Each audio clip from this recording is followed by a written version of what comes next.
Hi guys, Billy back, and this time I'm going to be unboxing the Hot Toys Doctor Strange figure. I think I must be the last guy on planet Earth to actually get this figure. I ordered it online when it was first released in Hong Kong. I wasn't going to get it, but then I saw the final pictures and I was like, yes, I have to have that. That looks great.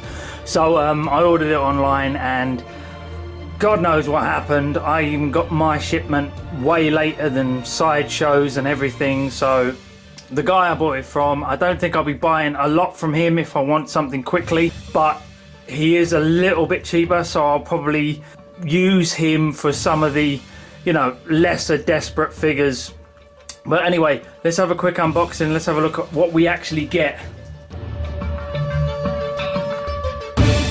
So he does package it up quite nicely from the looks of it. He's been really good at this. He even knows how to box these up without causing too much problems or damaging it for a shipper. I absolutely hate it when people send the figure in a Hot Toys shipper box now, simply because when you get it, the Hot Toys shipper box, it says Hot Toys all over it. People are cottoning on to the fact that these items are expensive, so they tend to go missing in the post a little bit more. So I'm glad that this has been boxed up, at least disguised. Now it doesn't come with the shipper, sadly. Looks like he's taken it out, but I can't blame him, to be honest.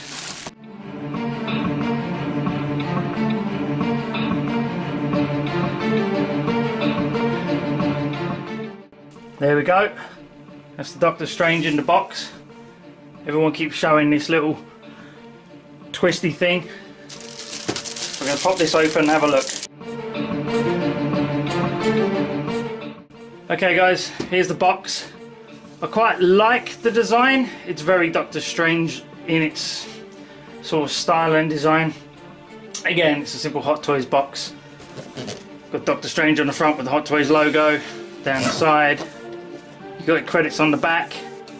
There doesn't seem to be any spot UV, but there is a nice little hologram sticker there. Same on the side. Purple on the top. Purple on the bottom. Not much else. But then obviously you turn this open. We pull it open and voila! We have the figure inside. Showing a portal on the clear screen with an almost Doctor Strange-like pattern around the outside.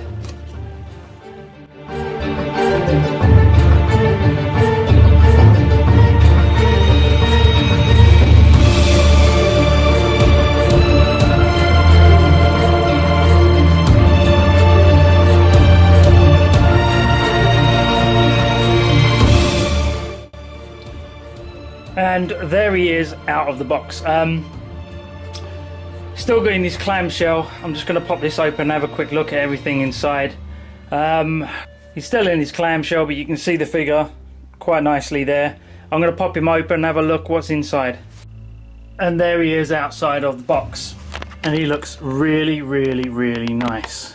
Let's have a look at the actual initial figure. Once you just pull it out and you take all the plastic sleeving off, get a really nice head sculpt there. We have a fantastic suit. We have those belts wrapped around the waist. We have the fabric gauntlets on the forearms. Comes all the way down to the trousers that are slightly loose and baggy, and you know, exactly like the character has. And then you got those boots with the fabric wrapped around the legs. And they are real fabric. And it looks pretty good. And here are the accessories outside of the box. We get ourselves the Eye of Agamotto. That's the open one. If we pull in real close, you can see some really nice detail in that. With the eye open. It's a shame it doesn't glow or anything, but you know, it's only a small accessory, you can't expect everything. And you have nice fabric necklace with some little adornments dotted around the outside. Same again, but this time with the eye closed, which is really nice to give you an option of two. The accessories are actually really quite nice on this figure. We have the Book of Cagliostro. And people have seen this before. I lost my mind when I saw this. What a lovely, lovely accessory. It's got the book. So nice. On the back, on the side, and then when you pop it open, you've got pages on the inside. People have complained that there seem to be a lot of repeated prints, but come on guys, what do you expect? The whole book, the real book? Probably be paying a lot more for this figure if you were getting all of that sort of detail in there. And then we have the hands. We have an open hand. What I really like about the hands is they're really got the scars on them as well from when he has the accident. Try and get in there as close as I can. But as you can see, they're really nicely painted as well. You can see flecks of paint, skin tone in there. Some reddening around the knuckles, but not on the top of the back of the hand. Very nice.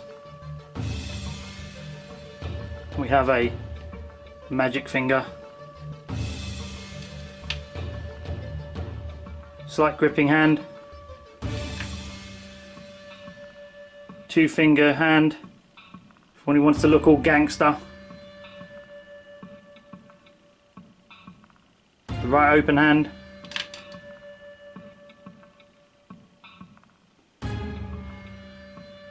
When he wants you to look down into the circle and then give you a dig in the arm for looking. He caught you. And a right slightly open hand that he can grip things with, probably the book when it's open. And he comes with these adornments, magic adornments. These are the protective shields he uses. He conjures these up with some sort of kung fu moves. I was really expecting a lot more when he did that. When he done the kung fu moves, I was like, he pulled off some nice moves there. Looks like they're going to have some great action. But the kung fu wasn't as strong as was first initially suggested in the movie. Still there, but not as much. And here is the time magic conjuration that he uses at the end of the film. You can wrap those on his arm.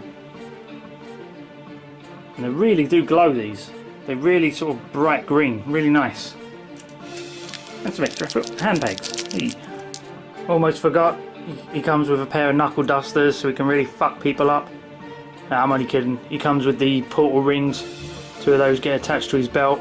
Some people have tried to put them on the hands and they've said they've had difficulty doing it, but we'll see.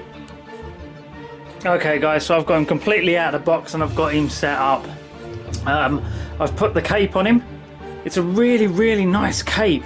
That's a really lovely looking cape, that. It sort of wraps around and it's got magnets just here to hold it on. It's got some wires inside so you can actually stretch it out and give it some dynamic posing.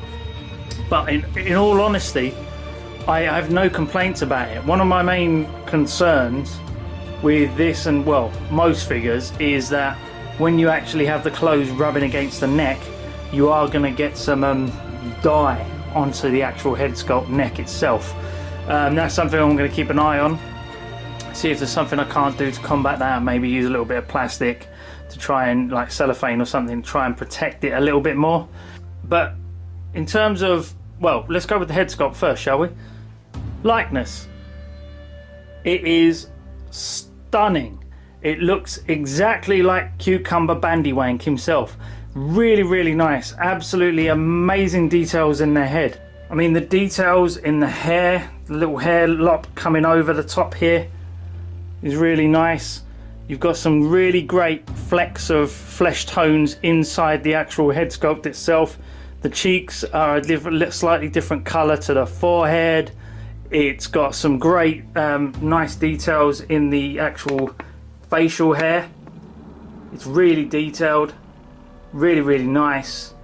It's got a fantastic little expression. You can use that to have him just standing there thinking, or in an action pose. It is one of those rare head sculpts I think that Hot Toys managed to get away with, where you can use it for action poses and just standing there. It's a real sort of good middle ground for people to use. It looks exactly like Bundy Snatch Cumberwank himself, and to be honest, if you asked it, it probably couldn't pronounce the word penguin either. Is penguins. Crested penguins. Parent penguin heading home to penguins. Let's just have a quick look at the articulation, shall we? Obviously you've got his head turned there, full 360, but he looks down about that much. You can look up about that much. There's a little bit of restriction with the actual cape on as well.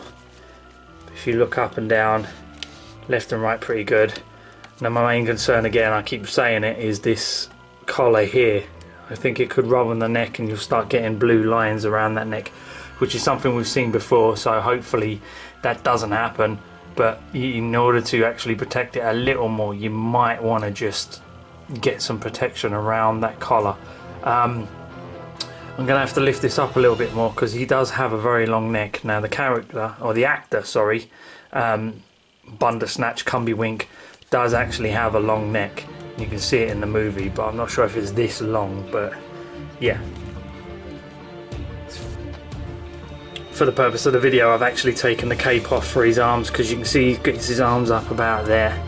He has double bends in the elbows, which come right in. So, which is fantastic really, go right into the chest.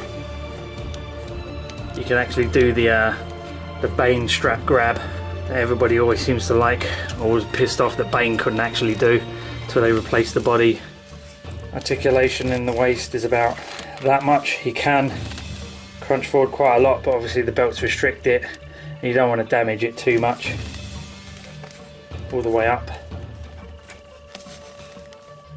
Can almost go all the way around. Obviously there's some restricting with the clothing, but you know, if you futz with it and move it around while you're doing it, shouldn't be too bad. And the legs come up about that high, and it's unencumbered, and the knees go all the way in, so you can get real dynamic poses with this guy, which is really fantastic. There is not much ankle articulation, but the feet do sweep around. As you can see, the boots restrict that, but I really like that fabric around the boots. It looks really nice as well and gives it another really cool edge. In terms of articulation, this body and clothing are fantastic. It's one of those super rare figures where it has the articulation and the looks, and that's quite hard to do nowadays. Sometimes you can get one or the other, but this has both. The clothing barely restricts the movement at all. You can get this into so many different dynamic poses, it's not even funny. There's a slight restriction on the torso, but even still I was able to bend him forward, twist the torso around a bit so he can turn to the side like this. It's such a great figure. You won't get bored of this very quickly. If you're doing it right and you come back to it every so often, you can put him in so many different poses that this has got longevity in it. You can keep this for a very long time, and it's very unlikely you're going to get bored with it. If they're ever going to do another Doctor Strange, who knows? They may, but this one itself is amazing. I don't think you need another one. This is almost DX level of quality. You've got such a nice base and stand. You've got loads of accessories. You've got fantastically sculpted hands. You've got the head sculpt, and you've got that really nice backdrop. Now, one of the things that I'm starting to think about Hot Toys is that there are different teams, different groups of people doing different things. And when I look at this Doctor Strange figure, I'm immediately drawn to the Hot Toys Sweeney Todd figure. The backdrop, the base, the hands, the accessories, everything about it looks like the same people who did Sweeney Todd did this guy as well. And that's amazing. That's so good because I wish Hot Toys did more like this. At the moment, they've sort of got this flavour of the month where they're doing the small square bases, and then they've got these tiny little stripped backdrops down the back there that nobody really wants. When really, this is the kind of thing we should be getting all the time. We should be getting lots and lots and lots of figures like this. And it's a shame we can't. But sometimes, just sometimes, Hot Toys are allowed to sit there, take all the time they need, think about it really hard, and then come out with something that you just wouldn't expect. And Doctor Strange is one of those figures that you just would not expect for them to nail so easily. But they have, and it's fantastic. And here he is posing with the protective shields that he puts on his hands. They are a little fiddly to get on, but they do fit on a certain way. The thumb goes in one place and the fingers all follow suit and go into one section each. Yeah, I'm absolutely enamored with this figure. I just think it's so amazing. The poses you can get out of this thing, you can literally spend days upon days just reposing this guy into so many ways because of the articulation and the fact that there is almost no restriction other than a little bit by the torso, and the neck and the head sort of can't lean all the way forward and back. There's no 2 points in the neck head at the bottom and the top. But other than that, yeah, this is an absolutely fantastic figure, and if you get him, you will not be disappointed. You will not get bored with this figure if you do it right, and if you use and produce poses and refresh it every so often. You will always get something new out of it. Do I like this figure? I absolutely love this figure. I think it's one of the best that Hot Toys has produced, and it's definitely one of the best of the year by far.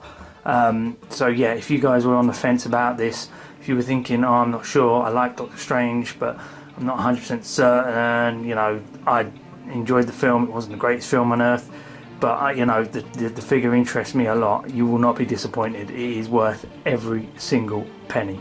Okay guys, that's it for this quick review. I hope you guys enjoyed it. I'll see you later, and do me a favour, if you just stand up and get the fuck out of my cave. Thanks a lot guys, bye.